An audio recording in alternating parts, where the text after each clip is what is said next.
Olá, salve, salve, muito bom dia, estamos começando, ó, aqui pela PAN, mais uma edição da nossa revista radiofônica, informação, prestação de serviço, entretenimento, tudo isso no papo dessa terça-feira, 13 de agosto de 2019, Los Hermanos, como a eleição na Argentina afeta o Brasil? O presidente Jair Bolsonaro descarta uma ruptura imediata com o país vizinho em caso de vitória kirchnerista no pleito de outubro.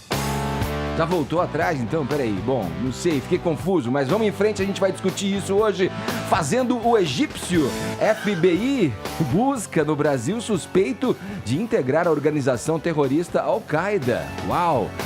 Priapismo, o drama de um cantor que está internado há 2 semanas, com ereção permanente. Olha, o assunto é sério, hein, meus amigos? Pode guardar a brincadeira, a piadinha aí, hein? Não cabe. Esses são alguns destaques do Morning Show que está apenas começando e você é o nosso convidado especial. Vem com a gente até às 11h30, seguimos por aqui. Você que vai iniciando o seu dia no seu home office, indo para os seus estudos e acompanhando a nossa programação. Bom dia, Paulinha. Buenos días, Edgar, Piccoli. ¿Cómo estás? Que Bien? chica, Karina. Sí. Que chica. Gracias, senhor. Hermosa. Sim. Bom, Ed, você sabe. Realização das eleições primárias na Argentina, vencidas pela chapa de Alberto Fernandes e Cristina Kirchner. Os hermanos estão de volta ao noticiário, então, querido. A gente vai tratar aí da nossa hashtag do quê? Da Argentina, querido. Claro. Buenos Aires. Buenos Aires. Não sei. Esse país encantador. Parilla. Essa cidade encantadora, no caso, a capital da Argentina. Dulce de leite. Dulce de leite. Alfajores. Alfajores. Eu não sei Parrilha, o que é que você parrilha. gosta. Parrilha. Sim, Malbec. Sim. Me gusta, Pero que sim. no. Alfajor. Claro, como não. Alfajor. Maravilhoso, a gente fala muito espanhol, ficou bem claro agora nessa Muito demonstração que a gente deu. nítido. E eu sei que você também quer participar contando hashtag do que gosto na Argentina. Eu sei que você tem uma foto lá no Cerro de Bariloche. Eu sei que você tem uma foto da parrilla argentina que você já comeu no final de semana. Eu não sei, eu quero fotos, eu quero gifs, eu quero memes e eu quero a participação de vocês na nossa tag de hoje do que gosto na Argentina, Edgar. O circuito Tico ali de Bariloche, Não é verdade? né? Uma foto ali, no verão ou no inverno, tá valendo. Bariloche é sempre linda. Mande sua foto pra gente. Você lembra quando eu fiquei presa em Bariloche? Verdade, você não voltava mais. A gente achou que você... aprontou em Bariloche? Eu nada, caiu uma nevasca. neve lá, eu não conseguia voltar nunca mais. Sempre importante esclarecer, Paula Carvalho. Eu lembro, a nevasca que prendeu Paulinha em Bariloche. Eu vou relembrar isso aqui no Twitter. Participem da nossa hashtag do que gosto na Argentina. Outra maneira de você interagir com a gente é pelo WhatsApp. Mande um vídeo pra gente. Vou lembrar aqui os ouvintes, faz tempo que eu não falo isso. Pra vocês que forem mandar mensagens aqui, comentando os temas do programa, participando das nossas enquetes, gravar com o vídeo na horizontal, tá bom? Pra ficar bonitinho, pra gente colocar você. A gente quer conhecer tua cara também e que fique bonitinho ali na tela, na horizontal. Portanto, hoje a sua interação aqui pelo 11 931 17 1009 é o seguinte: já foi pra Argentina? Envie um vídeo pra gente com dicas de turismo no país hermano, tá certo? Conte pra gente se você gostou, o que você mais gostou, o que você destaca da sua viagem turística na Argentina. Vídeos na horizontal, tá bom? Para o 11 931 17 1009, que é a nossa via de contato pelo WhatsApp. No mais, você pode nos acompanhar pelo aplicativo da Jovem Pan, é o nosso aplicativo vermelhinho. Assim você leva a nossa programação para conferir onde e quando você bem entender. Também transmitimos pelo nosso portal jp.com.br, pelo nosso canal no YouTube e também estamos nas mídias sociais. Passe pelo nosso perfil no Instagram, também no Facebook, deixe o seu joinha que a gente fica animadão, beleza? Todos convidados a passarem a próxima 1h30 colados aqui na PAN, porque o Morning Show tá apenas começando. E eu vou seguir já direto com você, Tica Hermosa, Paulinha. Vamos lá, quer dizer que um assunto aqui intrigante, no mínimo, né? Para dizer o mínimo, né? Peculiar. Jamais no Brasil a gente poderia ter alguma coisa associada a isso, ou então, até então, na nossa história, não tivemos nada associado a Al-Qaeda. parece que tem aí um integrante da Al-Qaeda. Integrante mesmo ou suspeito? Suposta participação na organização. Explica. Eu já tô com medo aí, Edgar, Já eu dá sei. pra ficar meio arrepiado. Mas exatamente. explica essa história pra gente. Isso, o FBI anunciou que está buscando pelo egípcio Mohamed Ahmed Al-Sayed Ahmed Ibrahim, esse homem de 42 anos, que é procurado por suposta participação na organização terrorista Al-Qaeda desde 2013 e ele estaria no Brasil desde 2018, de acordo com um comunicado do Ministério das Relações Exteriores e da Justiça do Brasil. Ele teria entrado aqui no país com autorização de residência, então estaria em condição migratória regular. A gente não sabe exatamente onde ele mora, isso não foi revelado, né? Local de residência, nem o que ele estaria fazendo aqui, exercendo, talvez alguma profissão, não sei. Vocês estão vendo na foto aqui, quem está acompanhando por vídeo, a imagem do Mohamed Ahmed, né? Eles descrevem ele pelos seus traços físicos, olhos castanhos, magro, altura entre 1,83 e 1,88, barba sempre aparada, e ele também é descrito como armado e perigoso, Edgar. Então, o FBI procura por esse homem para questioná-lo, então, a respeito do envolvimento com a Al-Qaeda.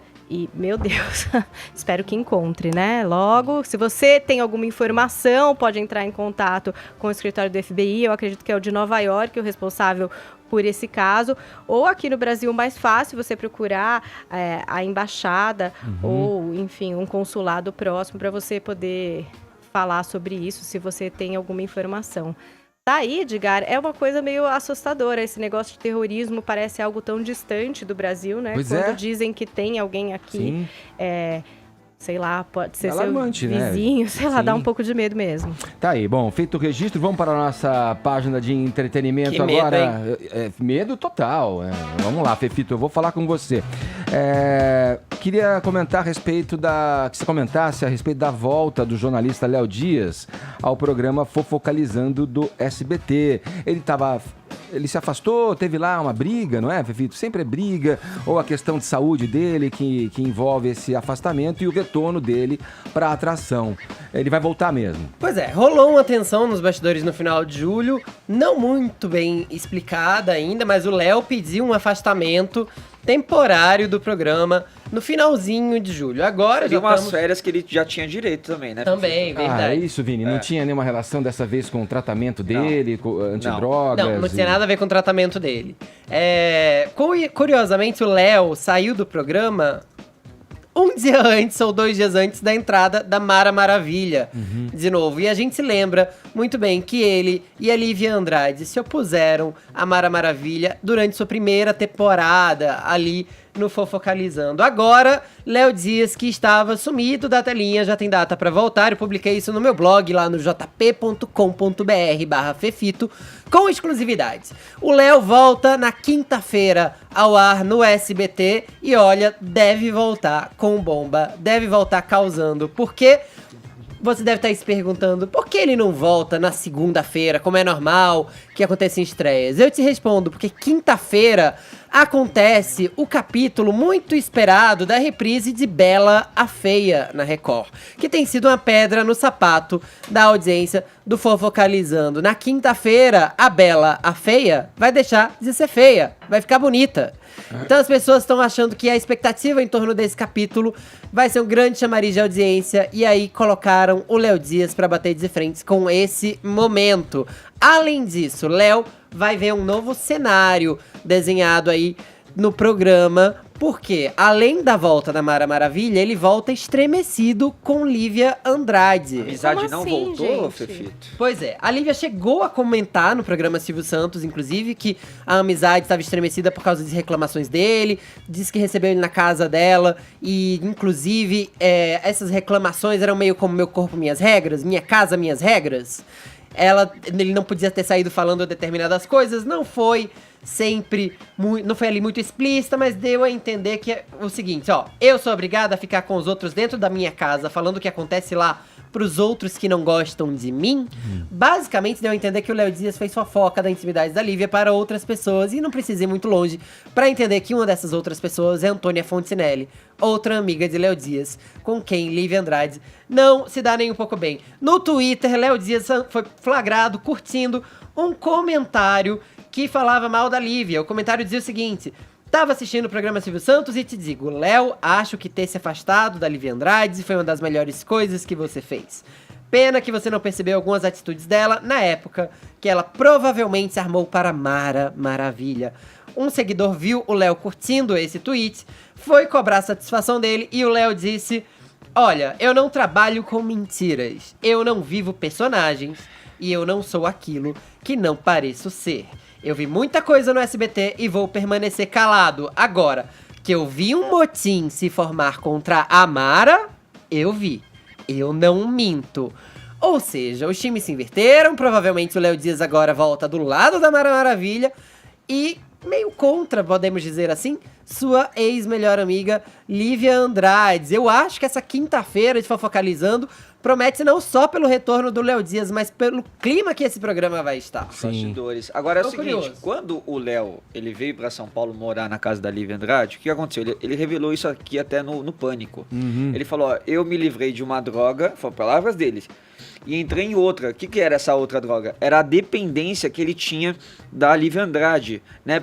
Até para conviver aqui em São Paulo, onde não tem o acesso que ele tem lá no Rio de Janeiro. Então, se ele quisesse ir para um lugar, ele tinha que depender da Lívia levar ele para esse lugar. Se a Lívia fosse para um salão de beleza, ficava lá 4 horas no salão de beleza, ele tinha que ficar esperando as 4 horas. Gente, espera aí. Isso aí mas ele é uma falou. dinâmica de convivência que, Isso, peraí, né? É uma Não, dependência. é uma Precisa, dependência a que pessoa fazia pode mal a pegar ele. seu táxi, Ele se tá impôs tudo essa bem. dependência? Isso. Como assim? E aí, né? o Dois que acontece? adultos. Também são duas pessoas de personalidades Forte. muito fortes. Ele falou naquela conversa que ele teve aqui por telefone com a gente também, que às vezes quer que a Lívia Andrade fosse pra Sibéria. Lembra dessa fala dele?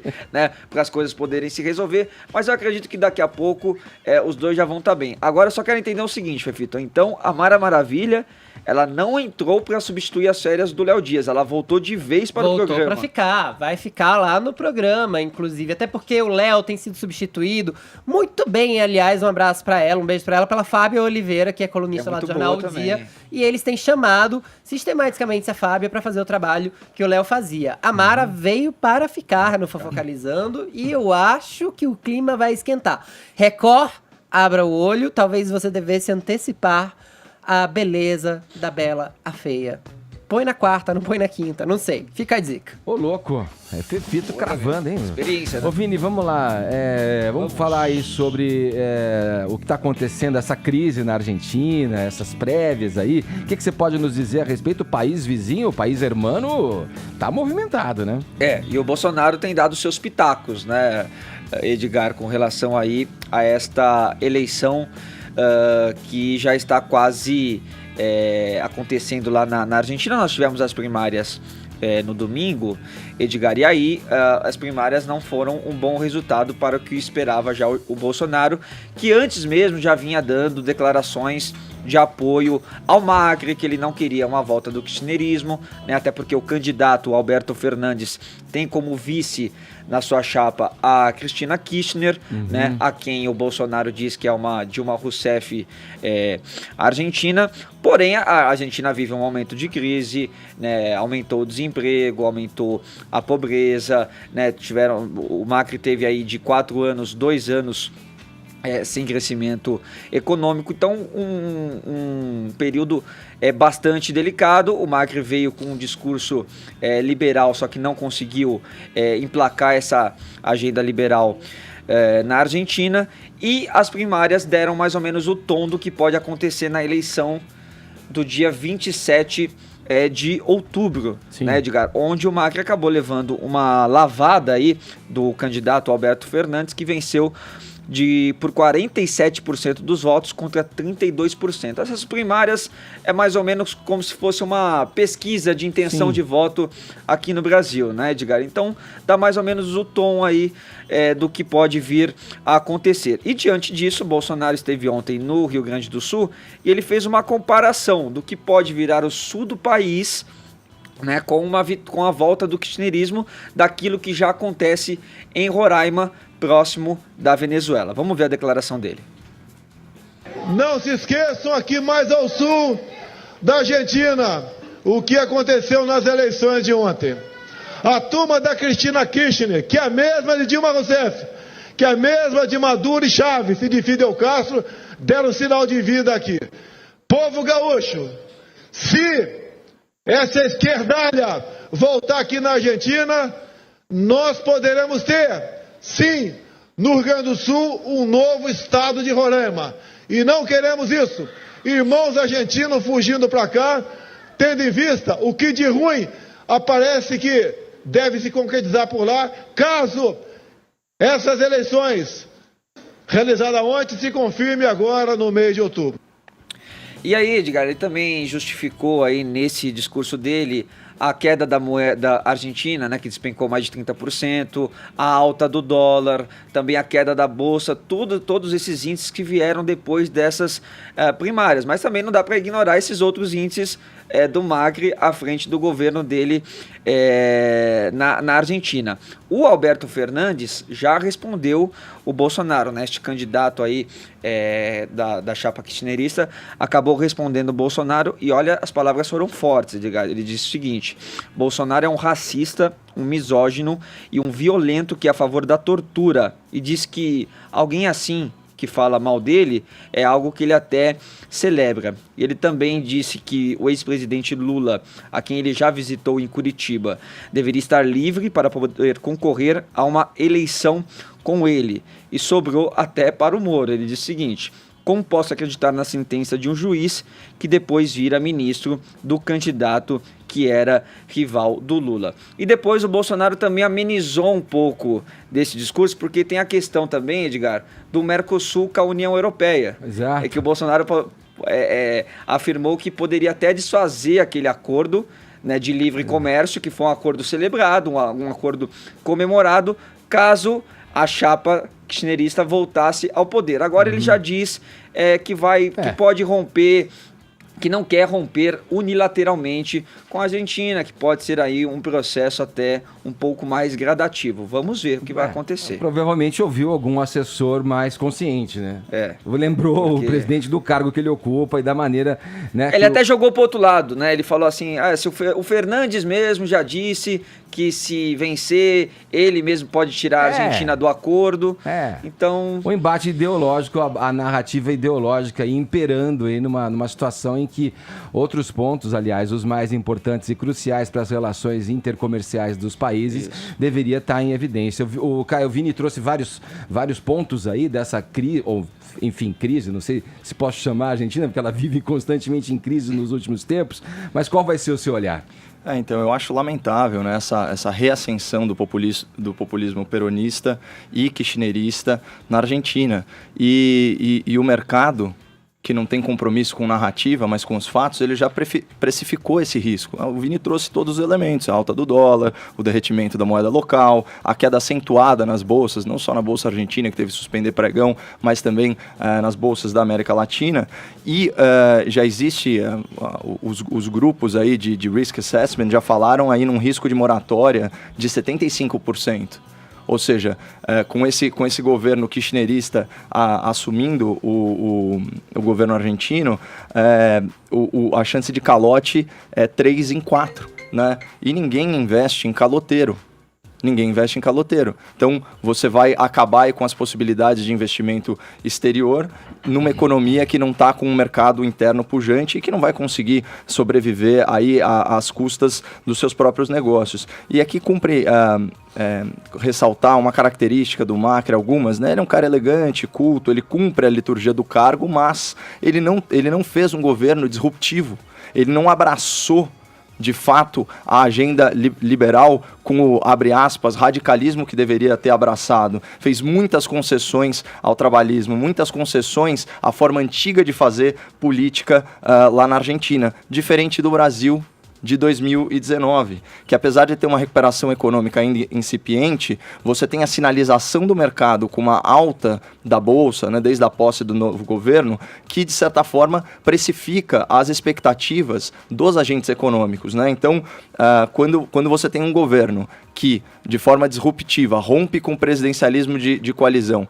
e sinaliza para o mercado uma forma mais republicana de atuar, ou seja, lidera pelo exemplo e consegue aprovar a medida de ajuste fiscal tão importante como é o caso da reforma da Previdência, mais para frente aqui, hoje na pauta tem a MP da Liberdade e corta mais de 20 mil cargos, funções comissionadas, reduz ministérios, congela a contratação de novos funcionários públicos, tudo isso colabora para um ambiente econômico melhor. Como o Vini bem trouxe, né, é triste, especialmente para nós, né, saber que um grande acordo que levou mais de 2 décadas para ser costurado, né, entre o Brasil e a União, entre o Mercosul e a União Europeia, possa ruir, né, em decorrência desse tipo de ideologia política que está atrasada. Por outro lado, é uma oportunidade para nós, brasileiros, assistirmos o que aconteceria com o Brasil com a volta da esquerda ao poder. Aqui, sobre essa situação na Argentina, há que se dizer também algumas coisas aí com relação ao fato, a esse embate que já se estabelece dentro das narrativas de ataques, enfim, com essa fala, principalmente do Bolsonaro em visita ao Rio Grande do Sul, pelo fato do candidato Alberto Fernandes ter mostrado aí uma vantagem larga aí nessas primárias aí, venceu ele compondo nessa chapa com a vice Cristina Kirchner, ex-presidente da Argentina, também senador, agora com 47% dos votos, já no indicativo de que a população, a partir do momento em que há venceria no primeiro turno, viu, Edgar? Venceria no primeiro turno. Se fosse assim, na eleição, venceria no primeiro turno. A partir do momento, e é o que a gente fala aqui do Brasil também, claro, temos que implementar reformas, da Previdência está bem encaminhada, aí na sequência vem a reforma tributária, quer dizer, tudo isso vai trazendo, é esperado que se traga uma condição econômica ao país favorável, e aí as pessoas aprovam. Como o Macri até então mostra-se aí incapaz de resolver a situação econômica no país, a população sinaliza para uma alternância, né, nos líderes ali no poder, né? E a Argentina, Vini, eu não sei se me escapou do teu comentário, ela sempre foi ali, ocupou a 3ª posição ali de um parceiro comercial do Brasil, né? Depois de China e Estados Unidos, aqui dos nossos vizinhos da América do Sul, é um país muito Boas importante, principalmente como comerciais. lembrou a Denise Campos de Toledo aqui da casa, nas relações comerciais e na questão da indústria automobilística, né? A Argentina compra muitos carros aqui produzidos no Brasil. Bom, a partir daí, a fala do presidente Bolsonaro soa como uma bravata populista ali, quando ele vai fazer essa comparação, mostrando uma incapacidade de fazer uma leitura além da questão ideológica, além da narrativa política, da situação que se passa no país vizinho. Dizer que o Rio Grande do Sul, por exemplo, a meu entender, né, pode virar uma nova Roraima, isso está muito longe de acontecer, é um exagero frente às circunstâncias. A Venezuela é um país governado num sistema ditatorial de esquerda, um país onde a população é miserável, busca alimento, quer dizer, a Argentina está muito, mas muito longe dessa situação, né? Segundo, porque com essa ameaça de rever o Mercosul, que agora ele volta atrás aí, talvez orientado por algum par especialista na área, que falou, presidente, calma, não é bem assim, né? O presidente se mostra incapaz, mais uma vez, de entender as atribuições aí do cargo e dessas relações internacionais aí, né, com o trato comercial das nações, principalmente essas aqui da América do Sul. As nações devem pautar as relações a partir do que um parceiro comercial pode suprir o outro e pode oferecer ao outro em termos de alternativas. De novo, nessas inter-relações mercantis.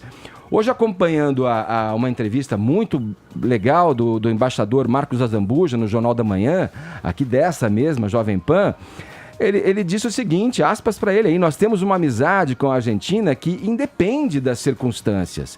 Quer dizer, amanhã tem um outro governo, um governo de oposição ao Macri, vence, acabou nossas relações com a Argentina, é exatamente isso que está incutido na frase do embaixador Marcos Azambuja.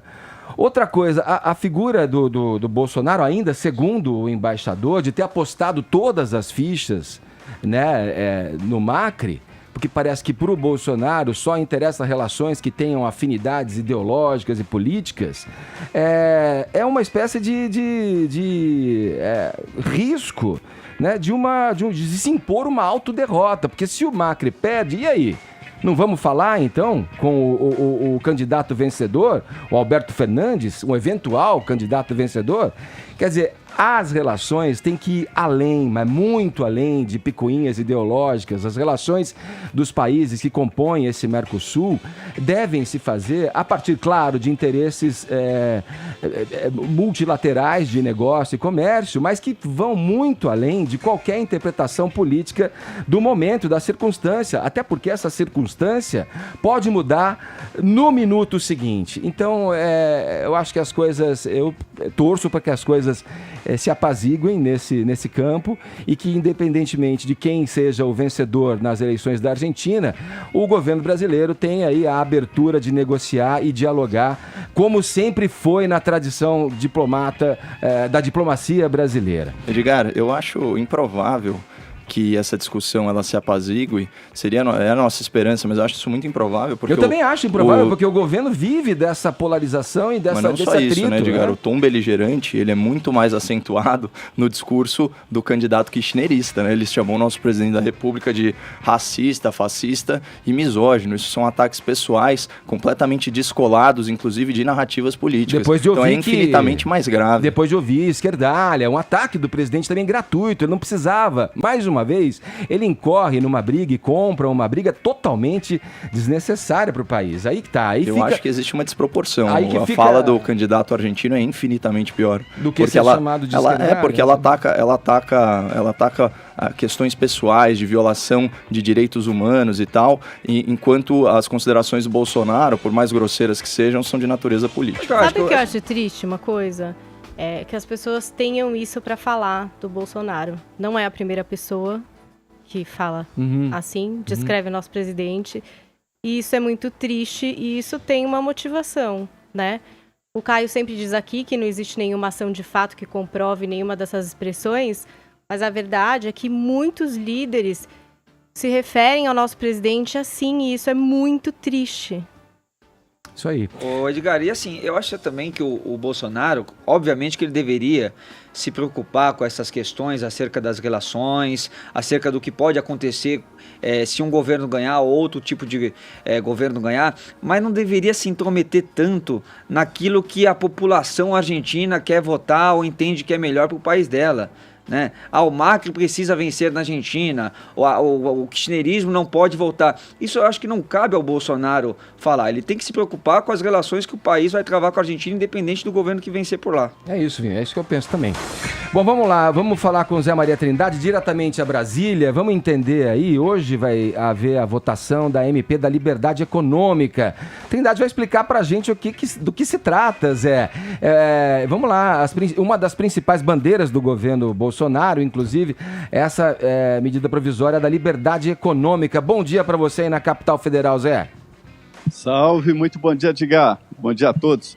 Olha, Edgar, o governo decidiu desde o início, né, desburocratizar, provocar ali uma certa turbulência no que o ministro Paulo Guedes chama de chiqueirinhos, né, que são cartórios, não esses cartórios tradicionais, mas cartórios que acabam ganhando dinheiro com esta burocracia do Estado. E aí, várias medidas foram adotadas, né? Decretos cancelados, rotinas alteradas, levar o governo para a área virtual, o governo já tem muito na área virtual, e esta medida provisória da liberdade econômica é um dos pontos. A medida foi assinada pelo presidente Jair Bolsonaro, mas quando chegou no Congresso Nacional, acabou encontrando ali um debate muito mais forte em aprofundar as medidas de liberação da economia, principalmente pequenas empresas. Ontem, esta medida provisória foi discutida no Tribunal Superior do Trabalho e o debate maior foi sobre a constitucionalidade ou não de alguns pontos. Houve mudanças e lá o discurso do ministro Paulo Guedes foi muito forte, dizendo que o Estado não tem que interferir tanto, que não pode atrapalhar a vida das pessoas. Ele defende, inclusive, que as pessoas montem empresas, né, que possam contratar empregados e depois avise o Estado. Esta medida da liberdade, ela acaba com a exigência de autorizações e para empresas que não envolvam risco, por exemplo, nem mesmo o alvará. Agora, houve uma pequena mudança que continua a exigência, né, daquela companhia interna de prevenção de acidente. Além disso, também, para abrir uma empresa, haverá uma simplificação muito grande. Acaba a exigência de... É uma coisa meio de laranja, né, da segunda pessoa para abrir uma limitada. Aí seria só uma pessoa. Ainda documentação, exigir o mínimo possível, né, e sobre transporte também, liberar, simplificar um documento único para o transporte de mercadoria. Então, a ideia da medida provisória é exatamente essa. Agora, provocou um debate muito forte sobre mudanças no que seriam as relações de trabalho. Por exemplo, trabalho ao domingo em shopping, isso já está em convenção coletiva, mas algumas categorias proibiram o trabalho em domingo. E a medida provisória vai definir ali a possibilidade do trabalho em domingo, pagamento em dobro, como manda a legislação trabalhista, né? E uma folga a cada 7 domingos trabalhados.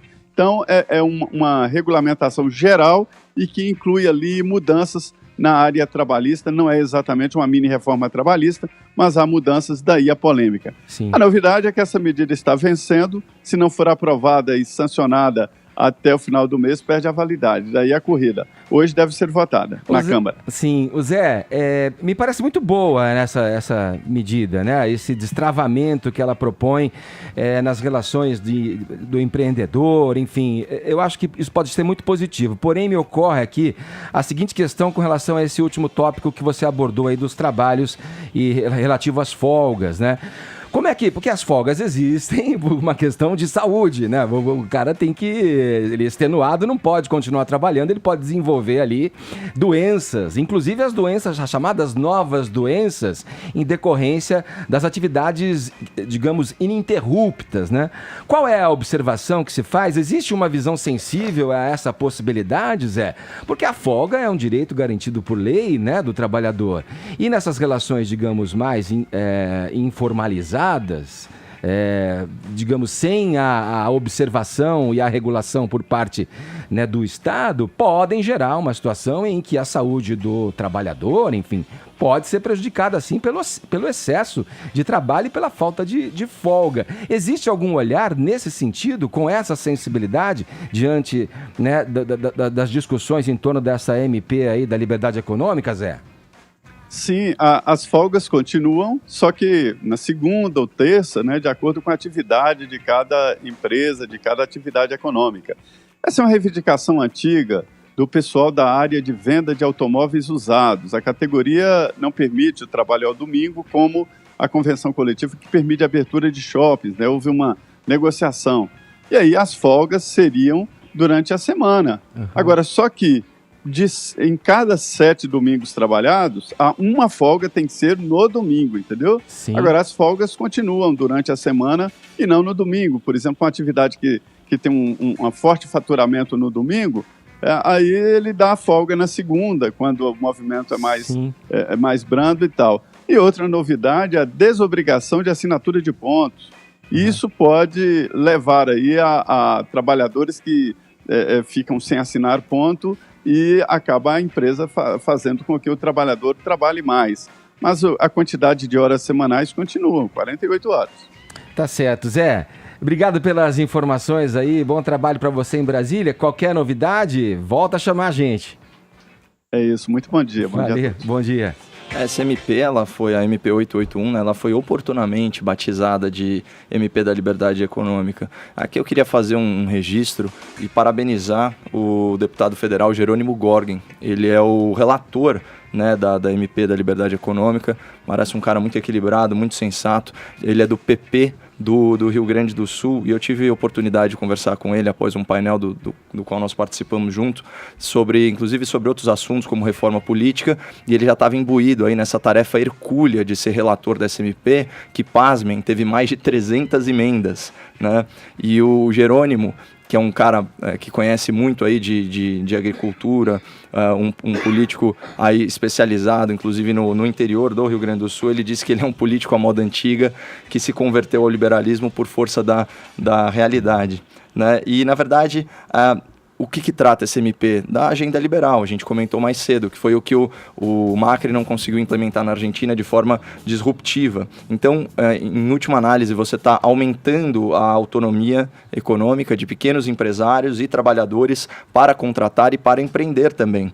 O Zé Maria, ele trouxe aí o espírito, vamos dizer assim, das falas do Paulo Guedes. Eu separei uma aqui para o ouvinte da PAN. Olha o que disse o nosso ministro da Economia a respeito dessa MP. Abre aspas. Ninguém é proibido de trabalhar, de criar empregos, de gerar riqueza. Você tem que abrir imediatamente o seu negócio e avisar o poder público depois. Então você percebe que o Estado ele não só gera riqueza no Brasil, como ele ainda cria toda a sorte de óbices, né, de empecilhos para o empreendedor. E aqui o que o Paulo Guedes está falando é do princípio da autodeclaração, que em última análise é a presunção de boa-fé do empreendedor. Então é o seguinte, você abre o seu negócio, ajusta ele à regulação, e até que o Estado venha e te fiscalize e prove o contrário, vale a sua autodeclaração, que nesse caso não é nem expressa, ela é tácita. Fala assim, por abrir o negócio, eu já estou automaticamente declarando que eu estou em conformidade com todas as normas. Isso daí é revolucionário, porque isso é o quê? É desprestigiar o carimbo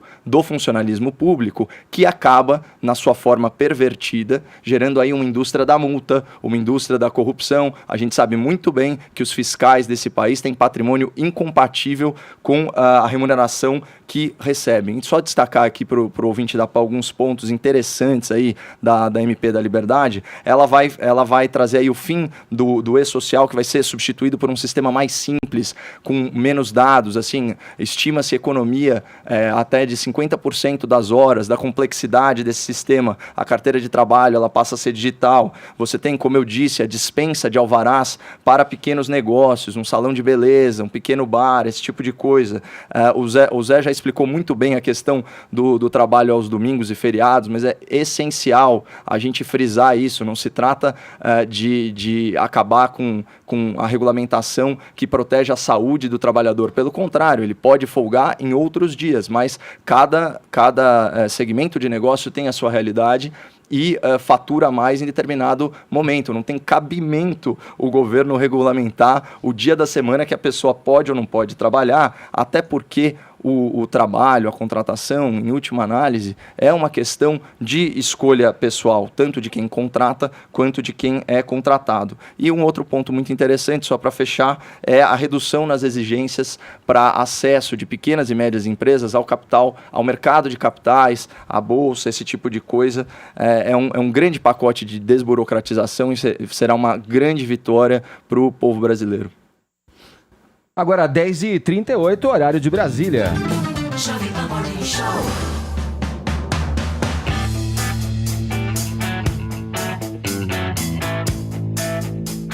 A Lava Jato só existe graças ao Supremo Tribunal Federal. De quem é essa afirmação? Confira na reportagem do nosso colega Daniel Lian. A Lava Jato só existe graças ao Supremo Tribunal Federal. Esta é a afirmação de Dias Toffoli, presidente da instituição mais alta do Poder Judiciário. Falando a uma plateia de empresários em São Paulo, ele disse que a operação é fruto da institucionalidade. A Lava Jato só existe graças ao Supremo Tribunal Federal. Se não fosse o Supremo Tribunal Federal, não haveria isso. O que não se pode permitir na República é que se apropriem das instituições. O presidente do STF ainda cutucou. A Operação Lava Jato, ela é fruto da institucionalidade. Ela não é uma instituição. Em um país não se faz de heróis, se faz de projetos. O Brasil está afogado em processos. Há uma farta judicialização. Para o ministro, é preciso que a sociedade tente resolver as divergências sem recorrer à esfera judicial. Alguma coisa está errada. Porque não é o judiciário que vai determinar o futuro da economia, o futuro da sociedade. Tudo vai parar no judiciário. Por quê? Porque está tudo na Constituição. E você tem atores que estão legitimados a provocar o judiciário. Ele enfatizou que se tudo vai parar no Supremo, é o retrato do fracasso da sociedade. Gostaria de julgar o aborto no Supremo Tribunal Federal? Isso não é um problema para o judiciário, mas vai parar no judiciário. Toffoli elogiou a decisão do presidente da República, Jair Bolsonaro, de transferir o Conselho de Controle de Atividades Financeiras do Ministério da Economia para o Banco Central. Colocar o COAF no Banco Central, para evitar que um determinado ministério, um determinado local, seja aquele que apure, que investigue, que fiscalize. Vale lembrar que em julho o presidente do Supremo suspendeu as investigações baseadas em dados sigilosos compartilhados pelo COAF sobre o senador Flávio Bolsonaro, do PSL do Rio de Janeiro. Tá aí a reportagem do nosso colega Daniel Lian. Vamos lá, falando em Lava Jato, a Procuradora-Geral da República, Raquel Dodge, prorrogou por mais um ano a atuação da Força-Tarefa da Operação no Paraná. Ela estava vencendo agora, nesse mês, e foi prorrogado por mais um ano. Quero saber a opinião do Caio frente à Vaza Jato, como é que deve ser conduzida a Operação Lava Jato, agora a partir, né, nesse novo ambiente no qual ela se insere. Eu acho que é um alento, né, um verdadeiro alento saber que a caça às ratazanas da República não foi interrompida a grito, né? A prorrogação da Força-Tarefa pela procuradora Raquel Dodge é um ato formal e simbólico, que assim escancara a legalidade absoluta da Operação Lava Jato. Isso tudo apesar da campanha de desinformação e da campanha de assassinato de reputação promovida pela imprensa militante. Lembrando ao ouvinte que, ainda que as mensagens hackeadas fossem verdadeiras ou sejam verdadeiras, o Conselho Nacional do Ministério Público não vê irregularidade na conduta do então juiz Sérgio Moro. E agora, juntando a esse coro aí de juristas sensatos, nós temos o ministro progressista do Supremo Tribunal Federal, o Luiz Roberto Barroso, que adjetivou a Vaza Jato com muita propriedade, abre aspas para o ministro progressista, uma fofocada produzida por criminosos. Bom, enfim, hoje é um dia muito triste para os bandidos do colarinho branco e para a imprensa que se ajoelha diante de corruptos poderosos. Né? Dia feliz para mim que não sou nenhum nem outro. E a ensejo desse dia histórico que houve essas falas inflamadas aí do presidente do Supremo Tribunal Federal, o senhor Dias Toffoli, que no delírio de grandeza soltou essas pérolas que nós fomos obrigados a ouvir, e é sobre isso o meu comentário. Primeira pérola, abre aspas para o Dias Toffoli: a Lava Jato só existe graças ao Supremo Tribunal Federal. Não, ela existe apesar do STF, que criou dificuldades explícitas e também implícitas, veladas. Basta comparar os resultados da Operação Lava Jato na primeira instância e no STF. Eu estou com números atualizados aqui. Em Curitiba, a Justiça Federal contabiliza 244 condenações contra 159 réus. Penas que, somadas, ultrapassam 2.240 anos de cárcere. Já em Brasília, no STF, certo? Portanto, o tribunal reservado aos poderosos que têm o quê? Foro privilegiado, outro absurdo dessa república, só um julgamento foi realizado, certo? E é de um deputado que, adivinhem só, tá solto, né? Aliás, o ouvinte, ele vai lembrar do esforço da Força-Tarefa em não contaminar alguns dos depoimentos dos delatores e das testemunhas do Petrolão com nomes de políticos que tinham foro privilegiado. Pedia para o delator não falar o nome. Isso por quê? Para que o processo ele não subisse de jurisdição e ato contínuo fosse engavetado em algum gabinete do STF. Né? Mas vamos seguir adiante para a segunda pérola proferida aí pelo ministro Dias Toffoli na palestra para grandes empresários. Abre aspas. O que não pode se permitir na República é que se aproprie das instituições. Ué, mas não é exatamente isso que a composição atual do STF está fazendo? que os ministros, né, da atual composição estão fazendo com o STF, a gente não pautou aqui nesse programa o estudo jurídico mais importante desse ano, que foi publicado essa semana pela FGV. Olha só, em 111 ações de suspeição contra ministros do STF, nenhuma foi a plenário. E houve repetidas e repetidas violações ao regimento do tribunal no julgamento desses pedidos, certo? Então, essa é a definição de você se apropriar de uma instituição, que é o quê? Atuar conforme as suas próprias regras. Você é o dono da bola, então você comanda o jogo. E para fechar, né, a última pérola, ela destaca assim de forma patente a inveja do presidente Toffoli. Olha o que ele diz, abre aspas, uma nação não se faz com heróis, mas com projetos.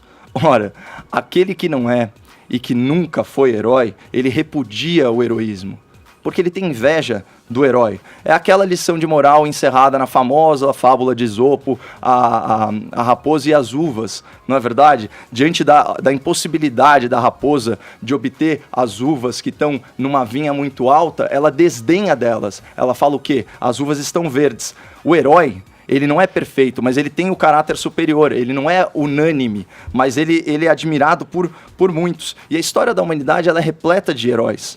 Eles têm um valor simbólico, que eu reputo como fundamental. E isso vale do Winston Churchill até o Ayrton Senna, certo? E eu discordo muito dessa última frase, porque a nação ela se faz com heróis e com projetos. Então é possível, diante de um projeto como é a Lava Jato, de combate à corrupção, certo? Que privilegia o princípio da isonomia, a igualdade de todos perante a lei, você ter um herói à frente desse movimento, um herói moderno. Certo? O ponto fundamental que desperta a inveja do Dias Toffoli é o seguinte: nas páginas da história vai ter um capítulo inteiro para Lava Jato e para o juiz Sérgio Moro e nem um rodapé para esse advogado petista, porque quem nasceu para Dias Toffoli jamais será Sérgio Moro.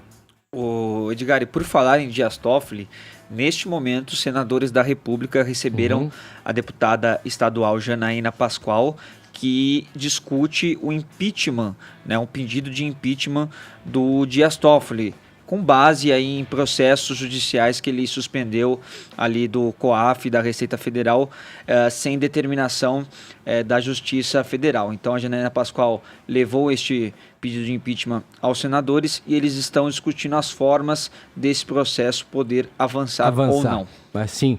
Olha, a gente está nesse entrave de tempos para cá e existem embates em todas as frentes, em todos os campos. O do judiciário é mais um deles.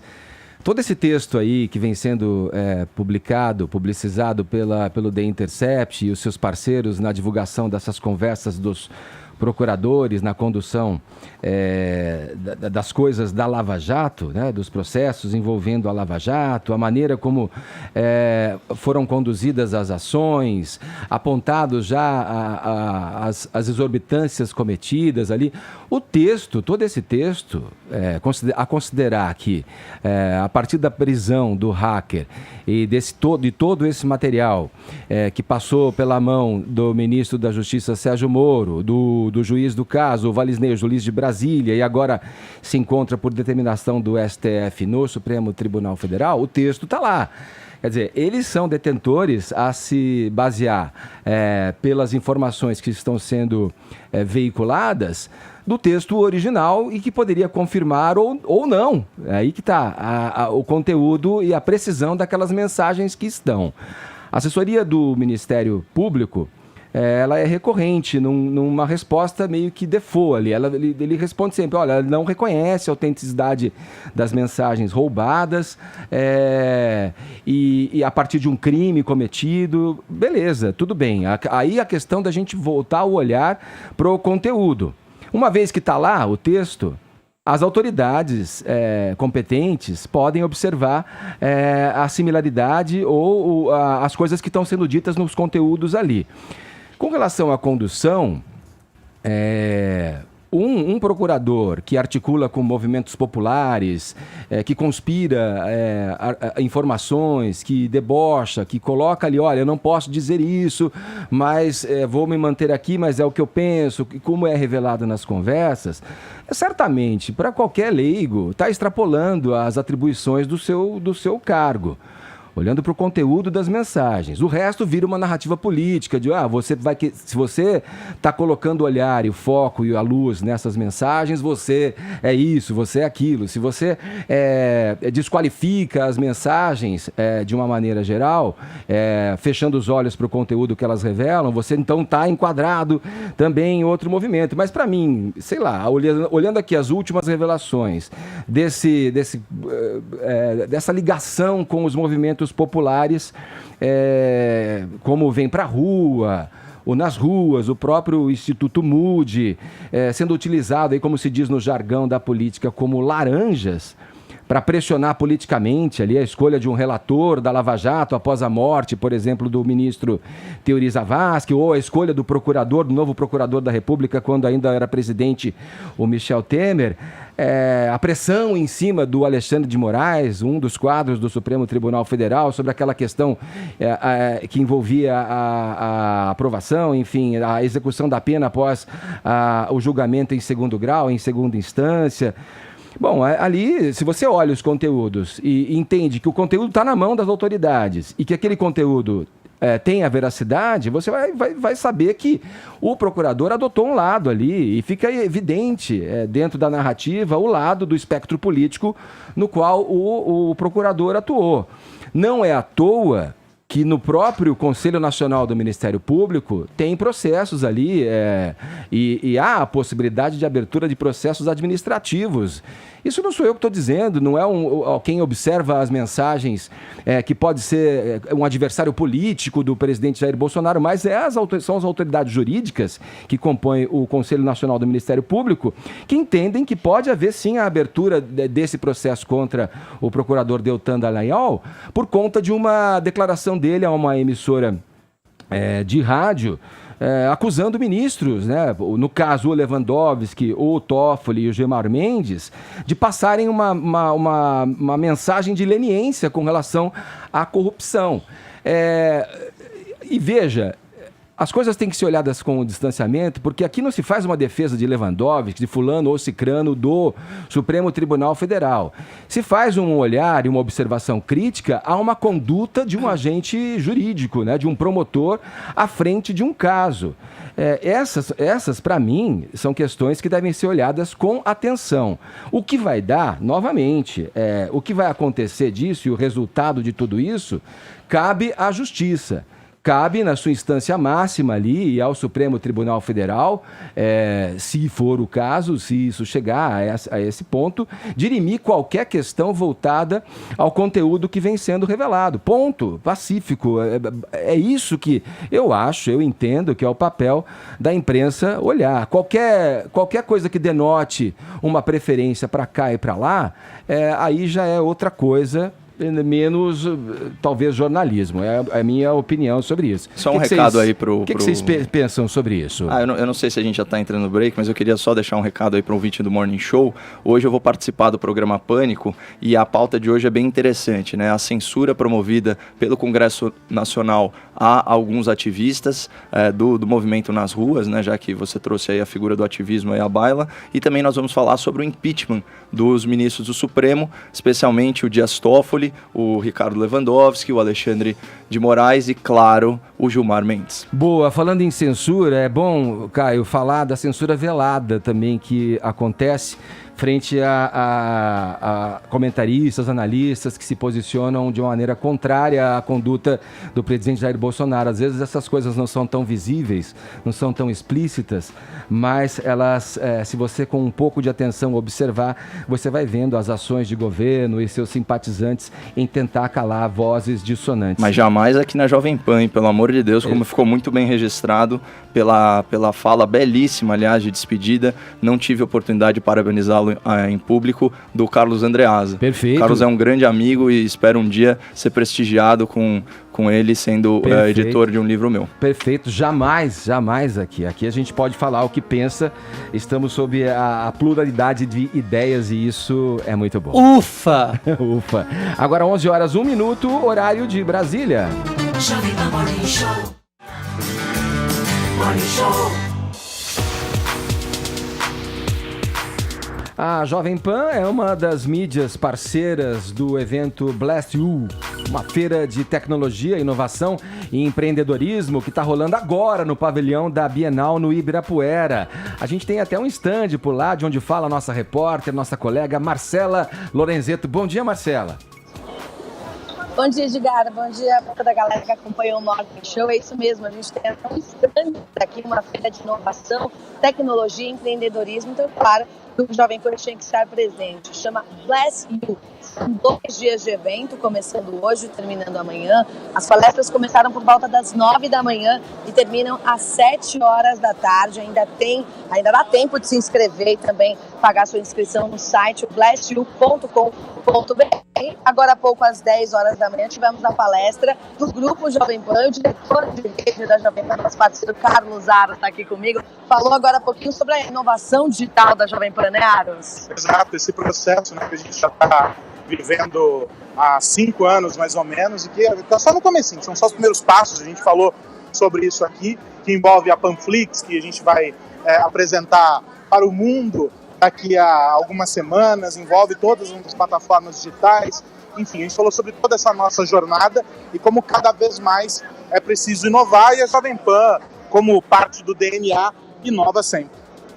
É isso então, Edgar. Daqui a pouquinho a gente volta com mais informações ao longo da programação sobre a Blast You, este evento que está acontecendo aqui no pavilhão da Bienal, no Parque Ibirapuera, em São Paulo. Boa, Marcela, obrigado pelas informações, falando com a gente diretamente do pavilhão da Bienal, onde acontece o evento Blast You, um evento de tecnologia e inovação, do qual a Jovem Pan é parceira, faz parte, tem um stand por lá, o Carlos Aros falando e dando já uma ideia do que vai ser dito, o conteúdo da sua palestra. Aliás, o Aros faz uma palestra daqui a pouquinho, o CEO da Jovem Pan, Roberto Araújo, também vai falar, vai palestrar sobre esses novos caminhos que a Jovem Pan busca traçar, se utilizando da tecnologia para chegar cada vez mais perto da nossa audiência, do nosso espectador agora, porque não, já que o rádio virou televisão, isso é muito bacana ver acontecer. Vamos girar a pauta aqui no Morning Show. Morning Show, eu falei? Tudo bem, tem muito sol nesse programa. Muita alma, né, nesse programa. Isso aí. Vamos lá, Paulinha, a turnê de Sandy Júnior está chegando ao fim aí? No Brasil, né? Mas tá marcado Não, já calma, esse último... calma. Tem um monte de show ainda, tá em curso. Tem datas aqui no Brasil, também em Portugal, nos Estados Unidos. Mas eles abriram um show especial para 9 de novembro, que vai realmente encerrar a turnê Nossa História, que, como a gente já comentou aqui no Morning, é um enorme sucesso, os ingressos esgotados já nos primeiros dias de venda. E hoje começaram as vendas para essa data especial, 9 de novembro. Vai acontecer ali no Parque Olímpico, onde acontece o Rock in Rio. Então, acredito que vai ter ingresso para todo mundo, entendeu? Você que é fã de Sandy Júnior, não conseguiu o seu ingresso. Essa data, eu acho que vai ter um espacinho para você ali, porque realmente é um espaço muito grande. Então, as vendas começaram hoje, mas é só para quem tem um determinado cartão, né, de aquelas vantagens lá com patrocinadores. Então, hoje e amanhã, só para quem tem esse determinado cartão. E a partir do dia 15 de agosto, aí sim... todo mundo entra nessa briga por um ingresso, Edgar. Nossa, eles devem ter faturado muito com essa turnê e vão seguir faturando pelo menos por um tempo, porque em Portugal, para vocês terem ideia, os ingressos também já esgotaram para alguns shows. Alguns amigos estavam inclusive procurando ingressos para ir, eu vi eles publicando em redes sociais lá, todos esgotados. Ou seja, eles estão fazendo fortuna também em euro. Olha que chique, Edgar. E por aqui os ingressos vão custar o seguinte, querido. Você que tá se preparando aí, né, para fazer o parcelamento. Você arregalou um olho agora. Não, é que, presta atenção. Só vão ter 2 setores. Então, a pista, 290 inteiro. Aí, para quem paga meia, que sorte. Camarote, 640 inteira, né? Então, tem esses 2 ingressos. E aí, se você é muito fã e quer, por exemplo, entrar antes... e acompanhar também os ensaios, você pode adicionar ao seu ingresso um pacote chamado Gold. Então é tá. mais R$400 para você poder estar entre os primeiros a entrarem no lugar do show e É também o que tem open acompanhar. bar de água? Encontra com Não a tem dupla? open bar de nada, querido. É só esse direitinho mesmo de entrar um pouquinho antes, Não encontra entendeu? com a Sandy, não é aquele tipo meet and greet, assim? Uma O coisa... meet and greet da Sandy Júnior foi tão disputado, Ed, que eles tiveram que fazer um sistema de sorteio, que até chateou alguns fãs. Mas realmente, gente, quem pensaria? É uma coisa, uma loucura. As pessoas são aficionadas realmente pela dupla. E eles pensariam, talvez, por isso fizeram esse sorteio, porque senão jamais sairiam ali do camarim. Aham. E depois tem um pacote diamante, que é o seu ingresso mais R$600. E aí, além de você entrar antes, além de você ter acesso ao ensaio, você também pode dar um rolê pelo backstage. É legal também dizer que eles vão reverter parte da renda para projetos assistenciais. Então, desse show em especial, vai ter esse cunho beneficente. Eu tentei descobrir se vai ter alguma coisa, né? Olha. Algum grande finale. Parece que, por enquanto, Eu acho que não. eles vão gravar DVD. Olha, Eu acho que vai virar uma gravação de DVD. Até porque tem que ser eternizado mesmo. Eles reviram a carreira deles nesse show. Inclusive, mudaram a letra de Maria Chiquinha, porque consideravam que Maria Chiquinha atualizaram. a era letra, uma né? letra problemática nos dias de hoje. Arrasaram Sandy Júnior. Eu acho que eles vão gravar um DVD pra poder eternizar esse momento aí, viu? Olha, eu não sei. Eu sei que se for gravar esse DVD, eu gostaria muito que tivesse uma música em especial. Você queria, Valninha? Será que você tem Qual que é a aí, tua música? Edgar? Qual que é a Pede tua aí, música? Fala aí, pede qual aí. que é a tua música favorita da dupla Sandy Júnior, né? Que eu coloco pra você. Vou buscar aqui nos meus Vamos arquivos. pular. Quero ver. A Vai. lenda. Ai, claro. A lenda? Peraí, deixa eu buscar aqui, peraí. Dá um gás aí, Edgar, nessa música. Vai, Vai vai. sorrir ou vai chorar. O coração é quem sabe. Gostaria muito de fazer o backing vocal. Se tiver um DVD, Douglas Aguilar me nota, me chama que eu vou. Olha, eu queria mesmo era montar a Paulinha de drag queen, botar ela dublando a lenda num palco, gente. Isso sim. Gente, Olha esse eu bafo. aceito. Vai ter aquelas loucas. Olha, eu queria só acrescentar o seguinte: Sandy Júnior é talvez o maior nome da música pop brasileira, é uma dupla que só tem coisa boa quando se reúne, se encontra, são dois irmãos talentosos, começaram na música desde bebês, posso dizer assim, crianças, na mais bebês mais mesmo, tenra gente, idade. é isso. E um talento incrível. Sandy é uma grande cantora. Estudaram pra caramba durante a trajetória, se Verdade. aperfeiçoaram. O Júnior é produtor Pô, musical. O Júnior é um menino produ- bacana, Incrível. multi-instrumentista, produtor, quer dizer, é tudo de bom essa reunião deles. Eu só tenho a ganhar o fã, claro que estava ávido por conferir uma apresentação dos dois de maneira conjunta, juntos, né? Maravilhosos, nunca erraram. Cristais sensatos e polidos. Vamos lá. O assunto agora é esporte. Vamos lá. Encantados, especialistas e o público ainda estão tentando entender o salto inédito da ginasta americana Simone Biles nesse final de semana. Cara, foi uma coisa Você incrível. conseguiu acompanhar, Edgar? Vini, eu tentei ver em câmera lenta, tentei fazer. Olha. Porque eu me lembro de esses saltos vão ganhar. É que nem astrônomo, né? E que descobre uma constelação, uma estrela, e é batizado o nome dessa constelação, dessa estrela com o nome, né? As ginastas também, os ginastas, acabam batizando os movimentos e os saltos na medida que eles inovam. A Daiane dos Santos, por exemplo, aquele duplo carpado, tudo Isso, rendeu recebe o nome dela. rendeu o nome, aquele movimento, a Daiane, a nossa querida Daiane. E agora a Simone Biles, cara, que deu um salto que ele é duplo, ele é carpado, ele é torcido. Eu não entendi se é duplo, se é triplo, se é quádruplo, o que é. Casão, você acompanhou em câmera lenta, cara? Eu não entendi nem em câmera lenta. Não, mas foi incrível. Não, Vini. Edgar, foi espetacular o salto da Simone Biles, está sendo repercutido até agora por especialistas, principalmente, né, Edgar? Porque assim, quando você não é especialista, quando você vê ali em tempo real, você não consegue realmente nem compreender a dimensão daquilo que ela fez. Você precisa ver repetidas Várias vezes vezes. em câmera lenta para ver todos os movimentos, toda a execução perfeita, um salto inédito que ela realizou no campeonato de ginástica dos Estados Unidos no último domingo, então é um duplo-triplo, né? Um duplo mortal com uma tripla pirueta, portanto um salto inédito, só que como eu disse, Edgar, foi no campeonato de ginástica dos Estados Unidos que ela já conquista pela 6ª vez aos 22 anos de idade, ou seja, essa menina é um fenômeno, um prodígio realmente, que vai ser difícil superá-la e ainda vem muito mais pela frente, né? Ela já foi destaque no Rio em 2016, vai ser destaque em Tóquio, muito provavelmente também em 2020. Agora, para isso acontecer que você falou, né, desse salto que ela originou neste campeonato de ginástica dos Estados Unidos, ter o nome dela, ela precisa executar também agora no próximo Mundial, né, num campeonato oficial. Aí sim, né, ela repetindo essa performance, ela vai poder ter esse duplo-triplo intitulado como duplo-triplo Simone Biles, né? Enfim,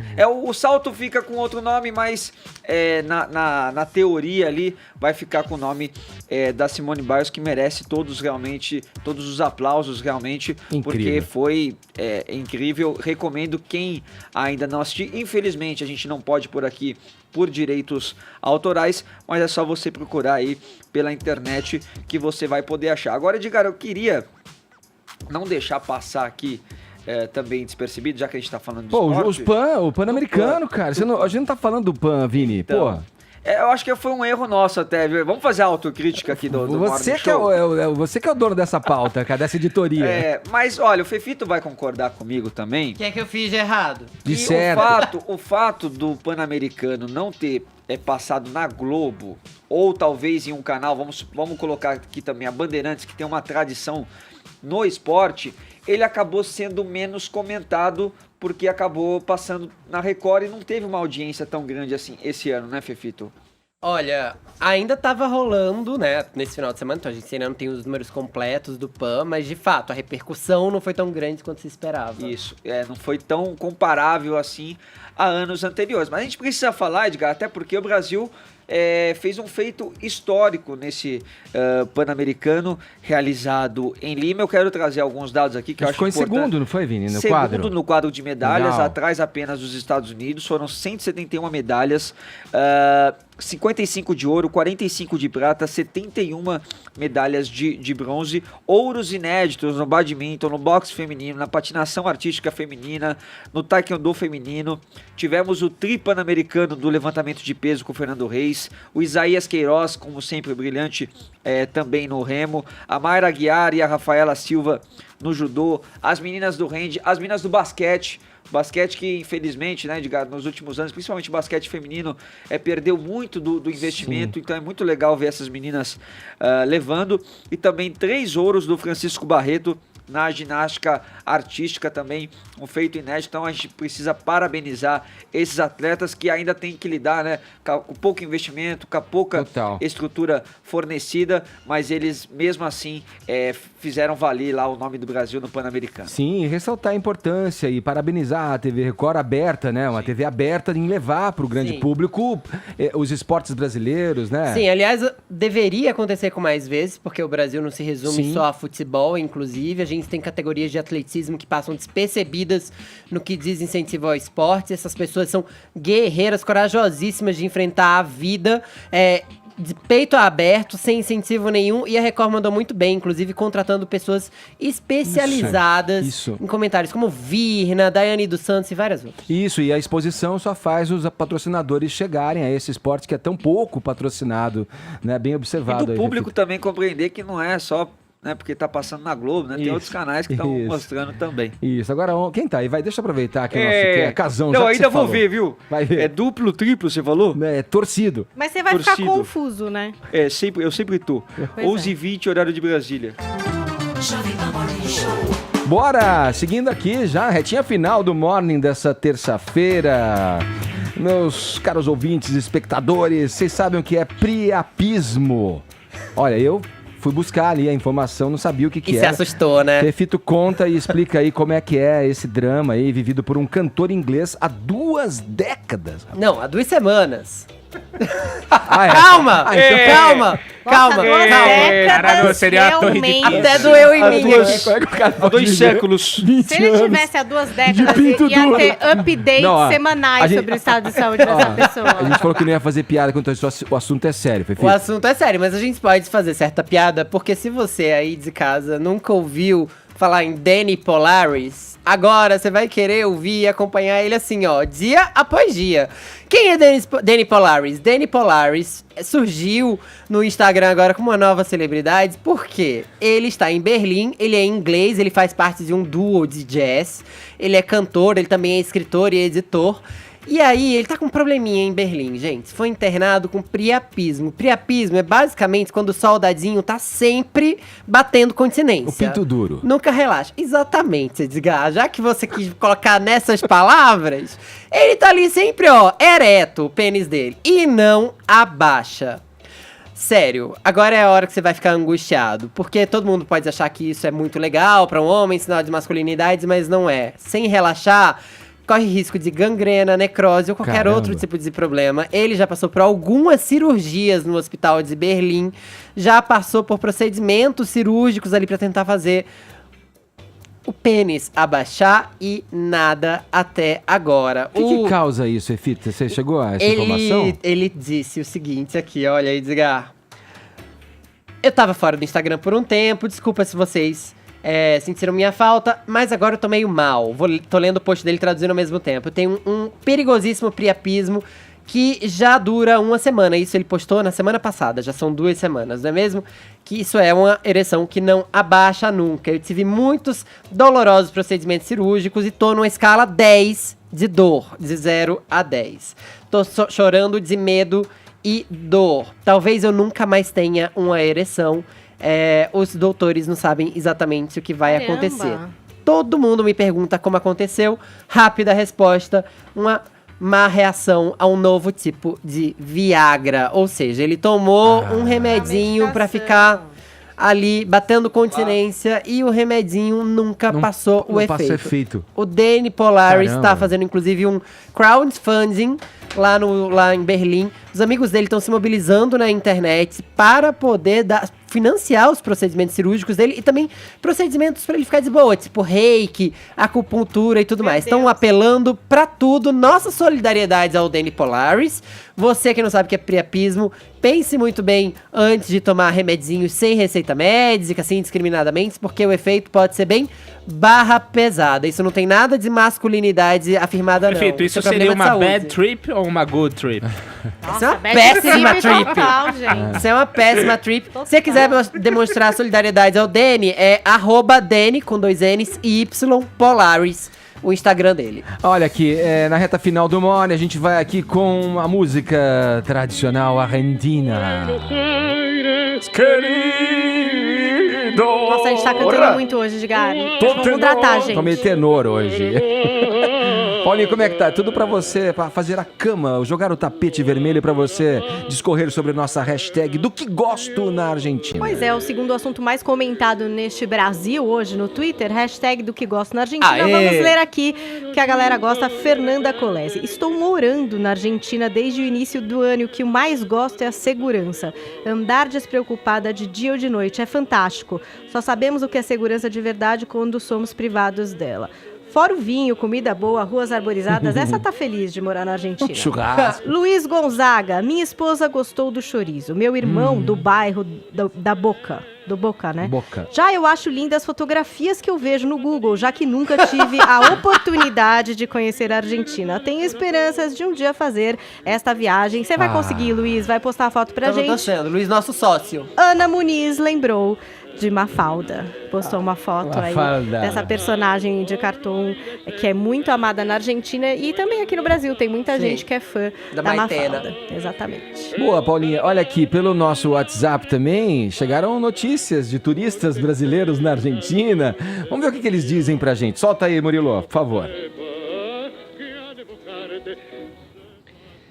Fala galera do Morning Show, eu queria compartilhar a experiência que eu tive na Argentina. A primeira vez que eu fui pela empresa, a trabalho, e aí eu tinha um cartão corporativo onde eu tinha X valor em dólar para gastar e o peso era muito menor E então eu consegui ter uma experiência gastronômica fenomenal, consegui comer muito bem lá.